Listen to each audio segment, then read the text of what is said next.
let it bang, bang. Hello बच्चों, आपका हमारे चैनल पर स्वागत है। बच्चों, आशा करता हूं कि आप अच्छे होंगे।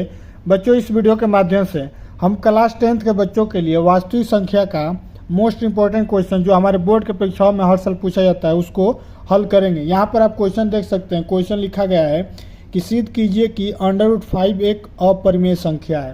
तो ये जो आपको क्वेश्चन दिख रहा है हमारे बोर्ड के परीक्षाओं में हर साल 2 नंबर के में पूछेगा, नहीं तो 4 नंबर में हमारा पूछ देगा। यहाँ पर बस जो हमारा वैल्यू दिया है, कभी कभी √5 √3 दे देगा, कभी कभी 2 √5 देगा, या कभी इसमें अंकों में कोई भी हमारा जोड़ के √ करके दे देता है या कहता है सिद्ध करके दिखाइए कि अपरिमेय संख्या है या नहीं है।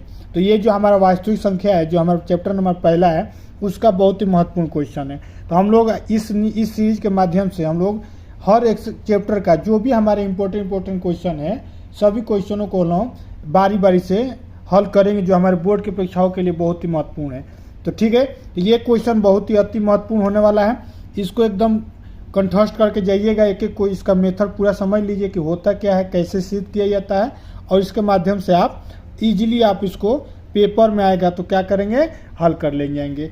तो चलिए देखते हैं कैसे सिद्ध किया जाता है कि कोई भी अगर संख्या है अंडर रूट में अगर दिया है तो वो अपरिमेय संख्या है, उसको सिद्ध कैसे किया जाता है। तो सबसे पहले देखो, हम लोग मान लेते हैं कि ये हमारा क्या है, माना जो हमारा √5 है परिमेय संख्या मान लेंगे। क्या मान लेंगे, परिमेय संख्या मान लेते हैं। अब चूंकि अब ये हमारा हमने क्या माना √5 हमारा परिमेय संख्या है। अब हमने इसको √ को परिमेय संख्या माना है, तो परिमेय संख्या क्या कहलाता है, जिसको हम P/Q के रूप में लिख सकते हैं, वही हमारा क्या कहलाता है, परिमेय संख्या कहलाता है। तो यहाँ पर √5 को हम लोग अगर मान लिए हैं कि परिमेय संख्या, तो इसको हम लोग P/Q के रूप में लिख सकते हैं। तो P/Q के रूप में लिख सकते हैं। तो अब हम लोग 2 संख्या मानेंगे, A और B, A और वो B। माना A और B 2 क्या है, सअभाज्य संख्या है, सअभाज्य संख्या है।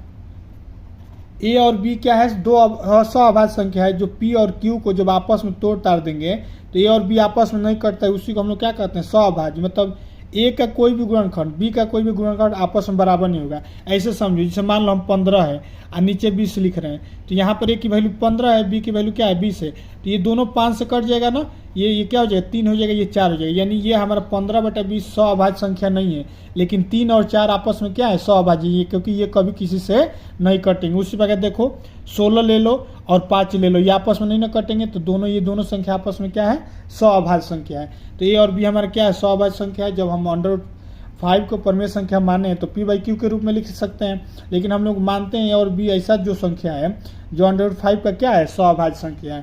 तब ऐसे लिखिएगा, तब √5 इक्वल टू क्या हो जाएगा, A/B हो जाएगा कि नहीं हो जाएगा बाबू, A/B के रूप में लिख देंगे, क्योंकि हमने इसको माना है परिमेय संख्या, हमने माना है। ठीक है, अब आगे देखिए, अब आपको A और B पता चल गया कि आपस में किसी भी संख्या से डिवाइड नहीं हो रहे हैं। अब B को इधर भेज दीजिए, तो ये क्या हो जाएगा, √5 और B इधर आएगा तो गुणा में हो जाएगा, और ये क्या हो जाएगा, √5B इक्वल टू क्या हो जाएगा, A के बराबर हो जाएगा। ठीक, अब नीचे लिखना है आपको कि दोनों पक्षों में वर्ग करने पर, दोनों पक्षों का वर्ग किया जाता है। ठीक है, अब दोनों पक्षों का जब वर्ग करेंगे तो ये क्या, √5B है, इसका स्क्वायर कर दीजिए, और A का क्या कर दीजिए, स्क्वायर कर दीजिए। √5 का स्क्वायर करते हैं तो 5 होता है, 20 का स्क्वायर करेंगे, B square equal to A square. तो यहाँ पर आप देख रहे हैं कि 5 जो है हमारा A स्क्वायर, ध्यान से देखिए, B स्क्वायर इक्वल टू है, यहाँ पर A स्क्वायर को ऐसे देखा जाए 5 की जब है तो A स्क्वायर को डिवाइड कर रहा है। तो यहाँ पर आपको प्रमेय पता है कि जब कोई संख्या A स्क्वायर 5 को डिवाइड कर रही है, यानी विभाजित कर रही है ना, 5 से विभाजित हो रही है ना, विभाजित हो रही है, तो एक प्रमेय ये हमारा कहता है, तो क्या होगा, A भी हमारा क्या होगा, 5 से विभाजित होगा। यानी A स्क्वायर अगर 5 से डिवाइड हो जा रहा है तो A भी क्या होगा, 5 से डिवाइड होगा। कहने का मतलब ऐसे सेंस है, जैसे मान लीजिए कोई संख्या है, मान लीजिए 4 है, 4 को हम लोग 2 का स्क्वायर कर सकते हैं। तो अगर ये 2 से डिवाइड हो जा रहा है, मान लो हम दूसरी संख्या ले रहे हैं, अगर 2 से डिवाइड हो जा रहा है, कौन, A का स्क्वायर 2 से डिवाइड क्या हो जाएगा, नहीं 4 हो जाएगा ना, 2 से डिवाइड, तो ये 2 भी हमारा क्या होगा, 2 से डिवाइड होगा, 2 से डिवाइड हो जाएगा तो 1 आएगा, 2 4 से डिवाइड होगा तो 4 आएगा। वही हमारा ये क्या करता है, परिमेय कहलाता है। ये स्क्वायर अगर 5 से विभाजित हो रहा है तो ये भी क्या होगा, 5 से विभाजित हो जाएगा। तब जब विभाजित होगा तो कोई ना कोई संख्या आता है, जैसे मान लीजिए हम 15 को 5 से विभाजित करेंगे तो 3 आएगा। उसी प्रकार हम लोग a को अगर 5 से विभाजित करते हैं तो मान लीजिए c आएगा, यानी a इक्वल टू क्या आ जाएगा, 5c के बराबर आएगा। इसको हम लोग क्या करेंगे, इसको समीकरण नंबर मान लेते हैं, समीकरण नंबर 1। समीकरण नंबर क्या करते हैं, a का मान समीकरण नंबर 1 में रखते हैं, समीकरण नंबर 1 में रखने पर अब रख दीजिए इसमें। अब यहाँ पर देखिए a का एक गुणनखंड तो 5 आपको मिल गया ना कि 5 से विभाजित हो जाए, तो a का एक गुणनखंड हो गया कि 5 से कटेगा। यहाँ पर a और b को हमने 2 माना है, a और b हमने सअभाज्य संख्या 2 माना है, तो ये तो फिक्स है कि 5 से कट रहा है। ठीक है, आइए अब उसी प्रकार देखिए, अब यहाँ पर आगे देखिए अब क्या होता है, कौन कंडीशन होता है। अब बी स्क्वायर का यहाँ पर देखिए 5 समीकरण 1 में क्या दिया है, 5b square equal to a square. a का वैल्यू हमने यहाँ पर देखा 5c है, 5c का स्क्वायर कर दीजिएगा।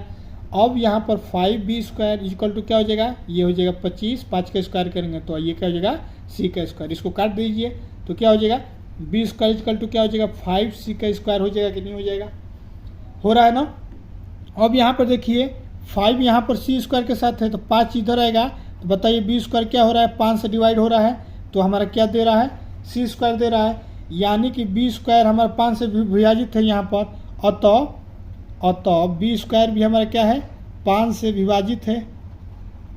ठीक है, तब परिमेय संख्या क्या कहता है, b भी हमारा क्या होगा, 5 से विभाजित होगा, क्योंकि b स्क्वायर अगर 5 से विभाजित है तो b भी क्या होगा, 5 से विभाजित होगा, यानी कि b का एक गुणनखंड क्या होगा, 5 होगा।